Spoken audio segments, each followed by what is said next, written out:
오늘 여러분과 함께 나눌 은혜의 말씀 제목은요, 감사하라. 네, 감사하라라는 제목으로 또 함께 은혜를 나누고자 합니다. 참 간단한 제목이죠. 감사하라. 자, 오늘날 이 과학과 의학이 굉장히 많은 발전을 이루었습니다.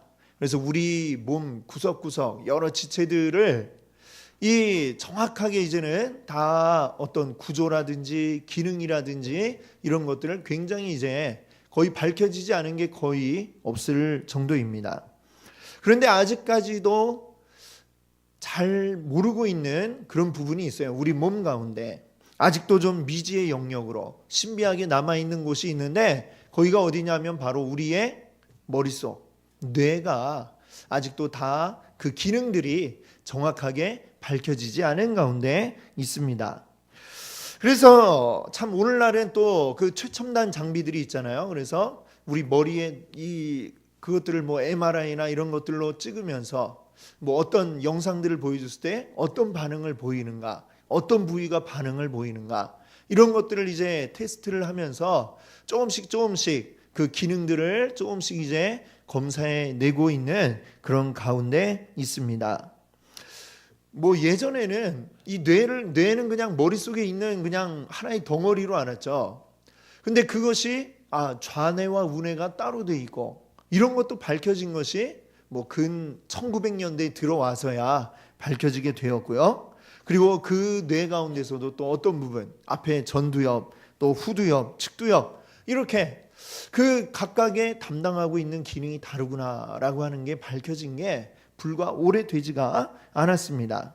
자, 근데 그 중에 우리 이 앞쪽에 있다고 하는 이 전두엽, 우리 뇌의 이 전두엽은 우리 머리에서 어떤 기억력 또는 사고력 이런 부분을 감당하고 있는 부분이라고 합니다. 전두엽은 우리 뇌 가운데서도 아주 중요한 역할을 합니다. 우리 뇌의 총사령관이다라고도 이렇게 말을 할 수가 있는데요. 어떤 일이 우리에게 벌어지면 그 일에 대해서 판단을 하고 이렇게 하는 부분이 바로 이 전두엽에서 이루어지고 있다라고 합니다. 근데 이 판단이라고 하는 과정, 이것이 상당히 재미있는 부분인데요. 우리가 오늘 지금 이 시간 함께 이렇게 예배를 드리고 있잖아요. 같은 공간에서 우리가 똑같은 예배를 드리고 있는데, 오늘 저녁에 집에 돌아가고 각각 오늘 예배 어땠나 이렇게 생각을 해보면 각자 느끼고 생각하는 바가 아마 다 다르실 겁니다. 왜 다르냐? 우리는 똑같은 현상을 겪었지만 그러나 그것을 내 머리가 처리해서 받아들이는데, 우리 전두엽이 거기에 관장을 해가지고 이걸 어떻게 인식을 할 건가, 이걸 딱 결정을 내리게 돼요. 근데 그것들이 다 다르게 우리에게 들어옵니다. 그래서 오늘 이 예배에 대해서 어떤 사람 다 느끼는 것들이 다르게 우리에게 기억이 된다라고 하는 것입니다. 자, 이 말은 좀 다르게 이야기를 해본다면, 만약에 우리에게 어떤 일이 생겼는데 굉장히 기분 나쁜 일이 생겼잖아요. 그러면 그게 왜 기분이 나쁘냐? 기분 나쁜 일이 생겼기 때문에 내가 기분이 나쁜 게 아니라 나의 머리가 그것을 기분 나쁜 걸로 받아들였기 때문에 기분이 나쁘다. 이렇게 우리가 이해할 수 있다는 얘기죠. 예, 복잡해지죠. 그렇습니다. 자, 우리 모든 사람들은 사실 무엇을 원해요? 기분 나쁘게 살아가기를 원하지 않습니다. 다 즐겁고 기쁘게 살아가기를 우리가 다 원하고 있습니다. 그렇다면 하나의 해결 방법은 뭐냐? 우리가 즐겁고 기쁘게 모든 일들을 받아들인다면 그러면 즐겁고 기쁘게 되는 거예요. 누가 내 뺨을 탁 때렸는데 그걸 맞고서 하하하 즐겁다 이러면 즐거운 일이 된다는 거죠. 근데 사실 그렇게 되나요? 안 되죠. 왜 그러냐면 사실 우리 이 뇌가 바보가 아니잖아요. 누가 딱 뺨을 때렸는데 하하하 하고 웃으려고 억지로 그래 웃어야지 인상 쓰고 웃으려고 그래도 우리 뇌가 딱 이 사실을 압니다. 이거 웃을 일이 아닌데 이렇게 생각을 하게 된다는 것이죠. 자, 그래서 사실은 그런 상황에서 우리에게 필요한 만능 열쇠가 하나 있다는 거예요. 이 만능 열쇠가 뭐냐? 바로 감사라고 하는 만능 열쇠가 있어요. 도저히 웃을 수 없는 상황, 도저히 즐거울 수 없는 이런 상황에서 그때에 감사를 하게 되면, 그러면 그 상황이 좋은 걸로 이렇게 변화가 되어서 우리 뇌에 기억이 되더라라고 하는 것이죠. 만약에 누군가 나에게 와서 막 욕을 하고 갔다고 그래봐요. 그럼 굉장히 기분이 나쁘겠죠. 그런데 옆에서 누가 그래요. 아, 저 사람 얼마 전에 뇌를 다쳐가지고 정신이 오락가락한데, 이 얘기를 들으면 어떻게 돼요? 그러면 막 화가 나고 저걸 어떻게 해야 되나 하다가도 아이고 안 됐구나 이러면서 이렇게 지나갈 수 있겠죠. 그때 하나를 더 추가하는 거예요. 아이고 나는 저렇게 뇌가 이상이 있지 않아서 다행이다, 감사하다. 그런다면은 그 상황이 오히려 아주 좋은 상황으로 나의 머리에 남게 될 것입니다. 자, 오늘 제가 지금 말씀드린 이 내용은 그냥 제가 막 이렇게 지어내서 생각해서 이야기하는 게 아니라, 요즘에 감사 테라피, 또 땡큐 테라피라고 하는 이름으로 실제로 심리 치료에 이용이 되고 있는 그러한 방법을 여러분께 말씀을 드렸어요. 오늘날 많은 사람들이 너무나도 힘들고 괴로운데 이것 때문에 늘 억눌려 있는 것 같이 살아가고 있는데, 여기서 어떻게 자유할 수 있을까? 그래서 이제 심리 치료를 받으러 가면 거기서 얘기하는 게 감사하세요라는 이야기를 한다는 것이죠. 근데 정말 놀라운 것은 이미 2000년 전에 이 성경 가운데 보니까 이미 감사 테라피가 나와 있더라라고 하는 겁니다. 데살로니가전서 5장 18절을 보니까 우리에게 뭐라고 말씀하고 있냐면요, 범사에 감사하라 라고 이렇게 이야기를 하고 있습니다. 범사, 모든 일, 나에게 벌어지는 이 모든 일들에 감사해라 라고 이렇게 하나님이 말씀을 하셨어요. 여러분들 성경 읽다가 범사에 감사하라 이런 얘기를 읽을 때에 어떤 느낌이 드셨어요? 어떻게 모든 일을 다 감사하지? 아니면 그냥 늘 보던 말씀이니까 그래 범사에 감사하라 이렇게 쓱 넘어갔지, 그걸 진지하게 한번 생각을 해본다면 어떻게 모든 일에 감사하겠어요? 그렇죠? 쉽지 않은 그런 일입니다. 감사할 일이 있어야 감사를 하지, 이런 생각 들지 않으셨습니까? 감사하지도 않은데 어떻게 감사를 하나? 아마 이런 생각들을 하셨을 것 같아요. 저 역시도 역시 마찬가지입니다. 자, 그러나 우리가 분명히 기억해야 할 것이 있습니다. 감사할 일이 있어야 감사한다고 하는 사람은 진짜 감사할 일이 생겨도 아마 감사하지 않게 될 분들이 더 많으실 겁니다. 왜? 그런 분들은 그 마음에 어떤 생각을 하게 되느냐, 감사할 일이 진짜 생겨도 이게 감사하게 여겨지지 않는 것이죠. 왜? 아, 이거 내가 열심히 해갖고 이거 된 거지, 이게 뭐가 감사해, 내가 수고해서 된 건데, 아마 이런 생각을 가지시게 될 겁니다.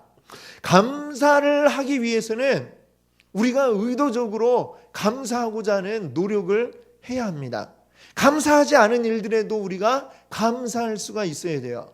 그래야 진짜 감사한 일이 생길 때 우리는 감사를 할 수 있게 되는 것이죠. 아까 감사 테라피에서 이야기한 것처럼 도저히 감사할 수 없는 상황인데도 불구하고 감사할 때, 그때의 우리 마음과 뇌의 모든 작용들이 바뀌어지면서 정말 감사가 우리 안에 생겨나고 좋은 것으로 바뀌어지게 된다라고 하는 것입니다. 오늘 본문 말씀을 한번 보세요. 오늘 본문 말씀 골로새서 3장 말씀 보니까 15절, 16절, 17절마다 공통적으로 나오고 있는 말이 있죠. 감사하라 라는 이야기를 하고 있습니다. 자, 바울이 지금 이 골로새서를 쓰고 있을 때 얼마나 좋은 일이 많이 있었으면 이렇게 감사해라 감사해라 이런 얘기를 계속하고 있을까, 그렇게 생각이 되세요? 지금 이 바울이 골로새서를 쓰고 있을 때 이 상황은 그다지 감사할 만한 상황이 아니었다라고 하는 것입니다. 이 바울은 지금 이 골로새서를 어디에서 쓰고 있느냐? 로마 감옥에 갇혀서 감옥 안에서 지금 이 편지를 쓰고 있었습니다. 감옥이 어떤 곳인지 여러분들 잘 아시죠? 안 가봤지만 아십니다. 저도 역시 가보지 않았는데 앞으로도 가보고 싶지 않아요. 자, 그만큼 이 감옥이라고 하는 곳은 우리 모든 사람들에게 별로 이렇게 가까이 하고 싶지 않은 바로 그러한 곳입니다. 2000년 전의 감옥 어땠을까요? 지금보다 훨씬 더 생활하기 어려운, 지금보다 훨씬 더 가기 싫은 그런 곳이 2000년 전의 감옥이었을 것입니다. 인격적인 대우라고는 생각할 수도 없는 그런 곳, 또 어둡고 침침한 감방, 거기다 제대로 공급되지도 않는 음식과 물, 모든 것들이 정말 사람이 견디기에 극한의 환경, 그런 곳이 바로 2000년 전에 감옥이었다라고 하는 것입니다. 자, 더군다나 이때의 바울은 나이도 뭐 그렇게 젊거나 하지 않은 그러한 때였다는 것이죠. 지금 이 감옥에 있을 비슷한 시기에 쓰여졌던 성경 가운데 빌레몬서가 있습니다. 빌레몬서 1장 9절을 보니까요, 이렇게 이야기하고 있어요. 도리어 사랑으로서 간구하노라. 나이가 많은 나 바울은 지금 또 예수 그리스도를 위하여 갇힌 자 되어. 지금 바울이 감옥에 갇혀 있다라는 얘기를 하면서 지금 자기가 어떻다고 그래요? 나이 많은 나 바울이라고 이야기를 하고 있습니다. 바울이 지금 막 젊고 팔팔하게 힘이 넘치는 이런 때도 아니에요. 이미 나이가 많이 들었습니다. 나이가 많이 들어서 어떻습니까? 나이가 들면 벌써 몸이 하루하루가 다르지 않습니까?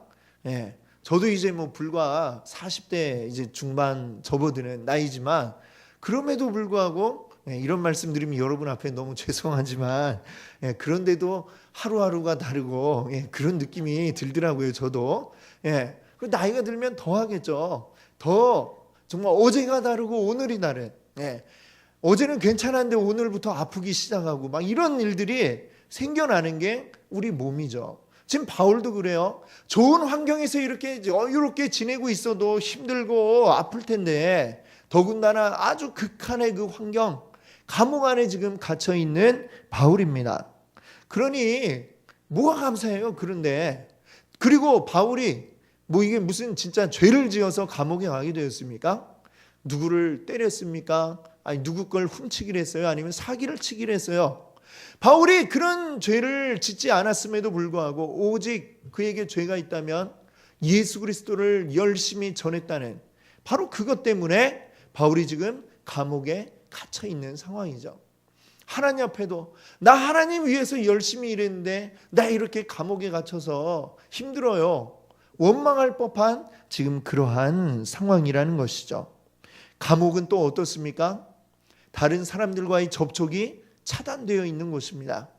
내가 사랑하는 사람들, 만나고 싶은 사람들, 만나고 싶을 때 마음대로 만날 수 없는 곳이 이 감옥 안입니다.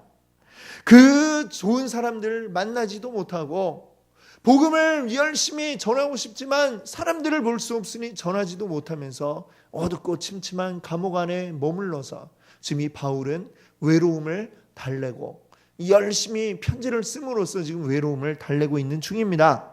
자, 그때 그 바울이 겪었을 그 어려움들을 짐작해 볼 수 있을 만한 성경 본문이 디모데후서 4장에 이렇게 나오고 있습니다. 바울이 그의 사랑하는 제자 디모데에게 이렇게 이야기를 하고 있는데 한번 같이 읽어볼까요? 너는 어서 속히 내게로 오라. 대만은 이 세상을 사랑하여 나를 버리고 데살로니가로 갔고 그레스게는 갈라디아로 나와 함께 있느니라. 내가 올 때에 마가를 데리고 오라. 그가 나의 일에 유익하니라. 아멘. 디모데후서 4장을 보니까 정말 이 바울이 그동안 이 감옥 안에서 막 억누르고 있던 그 감정들이 막 폭발을 하고 있는 것 같아요. 이 뒤에 또 본문을 쭉 더 읽어보면 여기 너무 춥다. 올 때 거기 어디에 내가 맡겨놓은 가죽 외투도 좀 가지고 와라. 이런 말도 하고 있고요. 여기 보니까 디모데한테 야 어서 좀 빨리 와라. 나 좀 면회 좀 와주라. 이렇게 얘기하고 있어요. 그동안 그래도 여기서 간간히 나를 찾아주던 대만은 이 세상을 사랑해서 날 버리고 떠나갔다. 또 그레스게는 갈라디아로 지금 가 있고 디도는 또 달마니아로 또 사역을 하러 가 있고 지금 누가만 지금 여기에 나와 함께 있어. 야 디모데야 빨리 와.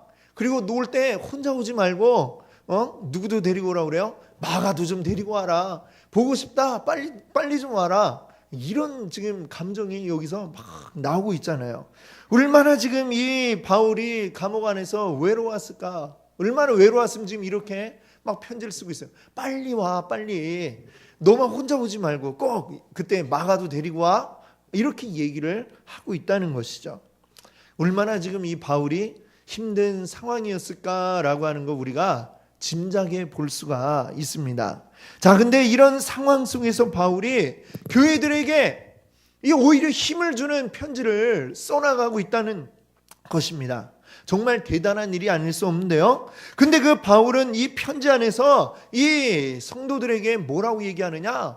감사하라 라고 이렇게 말을 하고 있습니다. 자기 지금 환경이 도저히 감사할 수 없는 환경인데, 그런데도 불구하고 오히려 그 자신은 감사하는 것들이 넘쳐나고 있고요. 자기뿐만 아니라 성도들에게도 야, 감사해, 감사해 라면서 이렇게 이야기를 하고 있습니다. 여러분, 어떻게 이게 가능할까요? 어떻게 이 고난과 역경 속에서 감사라는 말이 이렇게 자연스럽게 나올 수가 있을까요? 지금 이 바울은 그의 환경, 그가 처해 있는 이 환경을 초월해 있는 것입니다. 너무나도 춥고 배가 고프고 사람도 보고 싶고 외롭고 그런 가운데서 이 분노가 나오는 게 너무나 자연스러운 상황이겠죠. 그러나 이 바울은 그 환경에 나를 내버려 두지 않습니다. 이깟 환경들이 나를 어떻게 할 수 있을 것 같으냐? 그거를 초월해서 오히려 감사함으로 이겨내고 있는 것입니다. 이 환경을 오히려 넘어서 있는 것입니다. 환경이 나를 넘어뜨리지 못한다 라고 굳게 다짐을 하고 그것들에 오히려 감사를 하면서 이 환경을 이겨내고 있는 것이죠. 여러분, 오늘은 추수감사주일입니다. 이 추수감사주일의 유래에 대해서 여러분들 많이 들어서 알고 계시죠? 영국에서 미국 땅으로 아메리카 대륙으로 왔던 그 청교도들, 그들은 신앙의 자유를 위해서 이 개신교도들을 핍박하는 영국 왕을 피해서 그들은 신앙의 자유를 찾아 아메리카 대륙으로 떠나옵니다. 근데 그들이 처음 탔던 배는 스피드웰이라고 하는 그런 배였습니다. 근데 이 배가 바다 가운데서 고장이 나버려요. 바다 한가운데 배가 고장난 상황 상상해 보셨어요? 얼마나 이게 절망적인 상황입니까? 근데 간신히 그 상황을 벗어났습니다. 하지만 그 배로는 계속 항해를 할 수가 없어서 이들은 다른 배로 갈아탑니다. 바로 메이플라워호라고 하는 배로 갈아타죠. 그렇게 해서 한참을 걸려서 마침내 지금의 미국의 뉴 잉글랜드에 해당이 되는 그 지역에 도착을 하게 됩니다. 자, 그렇게 새로운 꿈에 바라던 우리 신앙을 자유롭게 가질 수 있는 땅에 도착을 했지만 그들이 1년도 채 지나기 전에 함께 영국에서 출발했던 사람들 가운데 절반 이상이 다 풍토병 또 영양실조 이런 것들로 죽어버립니다. 너무나 절망적이지 않습니까? 우리 믿음의 자유를 찾아 이렇게 왔는데, 자, 이 비참한 상황에서 살아남은 사람들은 먹을 것도 이제 없으니까 그 주변의 인디언들에게 이제 씨앗 종자를 받아가지고 땅에 뿌립니다. 그래가지고 겨우 이제 가을에 11월이 되어서 추수를 했어요. 추수를 하고서 그것들을 모아서 보니 먹을 양이 한 석 달을 먹을 만한, 11월에 이제 추수를 했는데 석 달을 먹으면 내년 봄 될 때면 이제 양식이 다 바닥이 나겠죠. 야, 그동안 열심히 수확해서 뿌려서 수확을 했는데 이제 3개월치가 남았구나. 자, 너무나도 이게 모든 게 다 녹록하지 않은 이런 상황입니다. 근데 그 상황 속에서 이들은 그 마을 한가운데 예배당에 모여서 이들이 함께 예배를 드립니다. 하나님 감사합니다. 우리가 이렇게 자유롭게 하나님 믿을 수 있는 이 땅을 주시고 우리가 또 이렇게 열심히 노력해가지고 수확을 거두었습니다. 처음으로 이 땅에서 수확을 거두었습니다 하면서 하나님께 감사를 드렸어요. 그 날을 계속해서 그 다음 해에도 이제 11월 셋째 주간에 그들이 계속해서 그 감사한 마음으로 예배를 드렸죠. 그것이 이제 지금 오늘날의 이 추수감사 주일이 된 것입니다. 인간적으로 볼 때는 너무나 초라하고 이거 가지고 뭘 할 수 있나 싶은 참 답이 안 나오는 이런 상황이었지만 그들은 그 모든 상황 속에서 감사를 했던 것이죠. 그 환경을 뛰어넘어서 이 환경이 나를 해칠 수 없고 이 환경이 나를 구렁텅이로 나를 비참하게 만들 수 없다라는 생각을 가지고 그들은 감사를 드렸던 것입니다. 우리에게 어떤 환경이 충분히 갖춰져서 그래갖고 정말 감사할 만한 일이 생겼을 때에 감사하는 것은 그런 것은 그렇게 어려운 일이 아닙니다. 그러나 바울처럼 감옥에 갇혔을 때 감사하는 것, 이거는 굉장히 어려운 일이죠. 그리고 청교도들처럼 모든 게 부족하고 옆에 이웃한 사람들이 다 죽어가는 그 상황 속에서도 감사한다는 것 정말로 어려운 일입니다. 이들은 어떻게 그 상황 속에서 감사를 할 수 있었을까요? 그 답을 찾아본다면 그 답은 바로 예수 그리스도다, 이렇게 말할 수 있습니다. 바울은 환경을 따라 살지 않았습니다. 예수님을 따라서 살았습니다. 그는 감옥 안에 있었지만 그의 영혼과 그의 마음은 어디에 있었느냐? 감옥 안에 갇혀 있는 것이 아니라 그의 모든 것들은 예수 그리스도 안에 있었던 것입니다. 그렇기 때문에 그는 이 감옥이라는 환경을 초월할 수 있었던 것입니다. 바울은 인생을 살아가면서 곧 사라지게 될, 곧 모든 게 바뀌어지고 변화될 이러한 환경을 따라서 살지 않았습니다. 환경이 나의 행복의 조건이라고 생각하지 않았습니다. 말씀드린 것처럼 우리의 모든 환경들은 바뀌어지고 변화됩니다. 어느 것 하나 영원한 게 없는 것이죠. 거기에 나의 행복의 조건으로 삼는다면 우리는 금방 행복했다 금방 불행해졌다가 맨날 불행한 일들이 더 많이 생겨나고 말겠죠. 우리의 행복의 조건을 우리 환경에서 찾지 마시고 예수 그리스도에게서 찾으시기 바랍니다. 그래서 이 오늘 골로새 교회 성도들에게 예수님을 주인님으로 모신 사람들은 예수님께 깊이 뿌리 내려라 라고 바울은 이야기합니다. 그 한 장 앞에 있는 2장 6절에서 7절을 한번 읽어보겠습니다. 같이 한번 읽겠습니다. 그러므로 너희가 그리스도 예수를 주로 받았으니 그 안에서 행하되 그 안에 뿌리를 박으며 세움을 받아 교훈을 받은 대로 믿음에 굳게 서서 감사함을 넘치게 하라. 아멘. 예수 그리스도에게 뿌리를 깊게 박아 내리면 그러면 흔들리지 않는다는 것이죠. 거기에서 감사함을 누릴 수 있게 된다라는 것입니다. 바울은 예수님을 주라고 고백을 합니다. 우리의 주인이시다라고 고백하는 것이죠. 예수님이 주인이시라고 하는 것은 예수님이 우리의 모든 것을 다 주관하신다라는 그러한 의미를 가진 것입니다. 우리의 모든 것을 다 주님의 뜻대로 이끌어 가신다라고 하는 그런 이야기인 것입니다. 예수님이 가장 선한 목적을 위해서 그것을 위해 우리들의 모든 발걸음을 한 걸음 한 걸음 이렇게 인도해 가고 계신다. 이걸 믿는 사람이 예수님을 주라고 이렇게 고백을 할 수 있는 것이죠. 우리가 범사에 감사할 수 있는 것은 그 고백이 있을 때에 가능합니다. 하나님 우리의 삶의 주인이시고 하나님은 또한 우리를 사랑하시는 분이시고 우리를 위해서 가장 소중한 그 아들까지도 내어주신 분이신데 그분이 지금 나의 삶을 한 걸음 한 걸음 인도해 가고 이끌어 가신다라고 하는 이 고백, 그 고백이 있으면 지금 조금 어려운 일이 있어도 우리는 압니다. 아, 이게 나의 끝이 아니야. 지금 이 어려운 순간들이 나의 전부가 아니야. 이 뒤에 하나님이 지금 나에게 더 좋은 것들을 위해 나를 이끌어가고 계시다는 이 사실을 우리가 믿게 되는 것이죠. 그것이 바로 우리 하나님을 주라고 부르는 사람들의 마음가짐인 줄 믿습니다. 하나님이 그렇게 나를 선한 길로 한 걸음 한 걸음 인도해 가시니 우리는 모든 상황에서 감사할 수 있는 것이죠. 지금 힘든 것들은 이건 뭐예요? 우리에게 하나의 훈련인 것입니다. 트레이닝이에요. 이 훈련을 거쳐나가면 나는 더 크게 위대하게 나는 변화될 것이야. 그래서 욥은 뭐라고 그랬어요?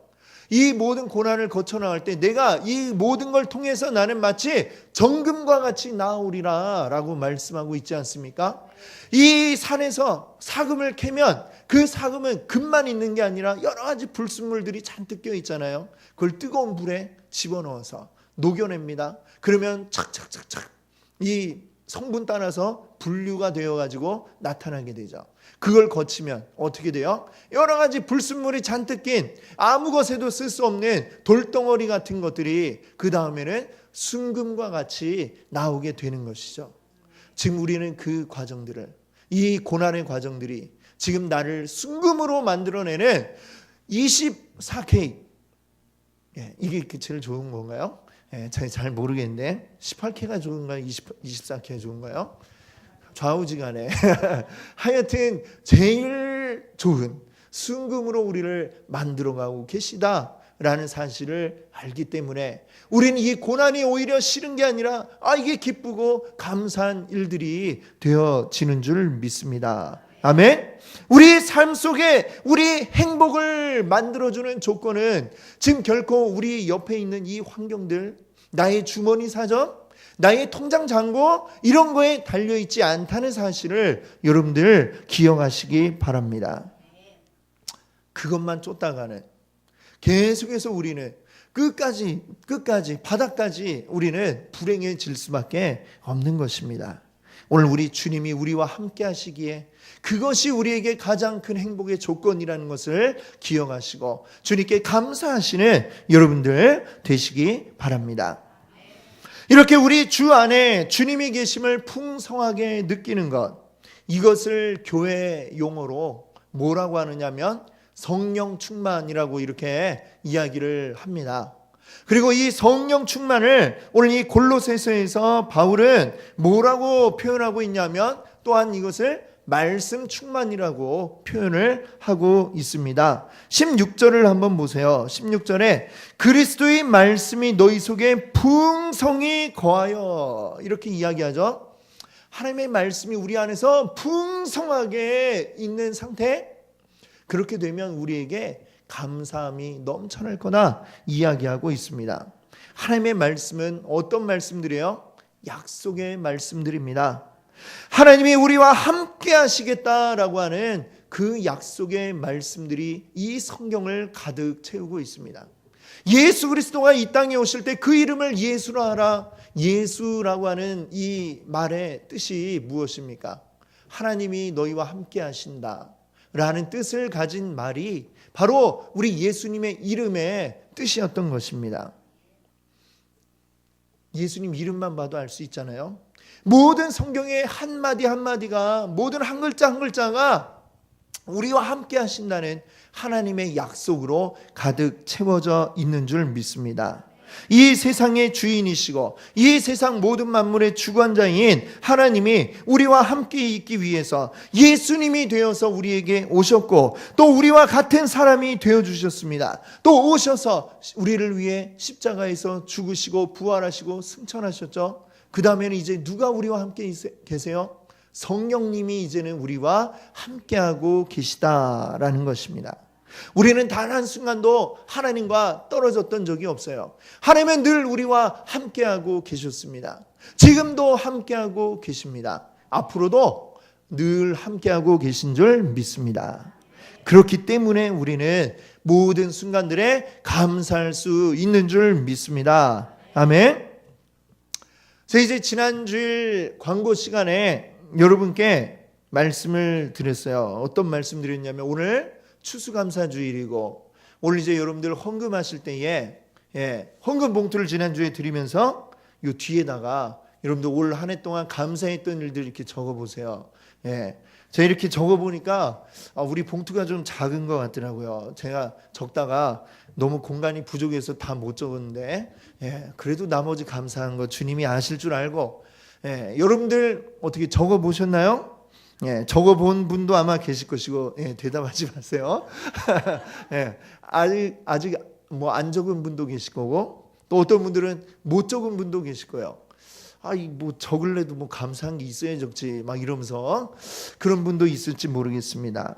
오늘 이 시간에 우리가 한번 그것들을 한번 떠올려 봤으면 좋겠어요. 올 한 해를 쫙 1월부터 2월, 3월, 4월, 5월, 6월, 10월, 11월까지 왔는데 한번 쭉 한번 오늘 같이 한번 떠올려 보면서 1월에 뭐가 감사했었나 생각을 해보시고 이것들을 한번 우리 떠올려 보는 시간이 되기를 바랍니다. 뭐 꼭 1월, 2월 어떤 사건들만이 아니라 지금 올 한 해 우리가 내가 지나오면서 뭐 이렇게 큰 병 앓지 않고 지금까지 온 것도 감사하고 지금까지 오면서 무슨 큰 사고 나지 않은 것도 이것도 감사하고 이런 것들 참 우리가 그냥 넘길 수 있지만 감사했던 것들을 우리가 한번 떠올리면서 한번 이렇게 적어보시면 좋을 것 같아요. 한번 묵상으로 우리가 한번 기도하면서 적어보면 좋겠네. 먼저 우리 한번 찬양 하나 우리 같이 부르면서 자 우리의 마음을 싹 이렇게 한번 돌이켜 보시고 한번 떠올려 보시기 바랍니다.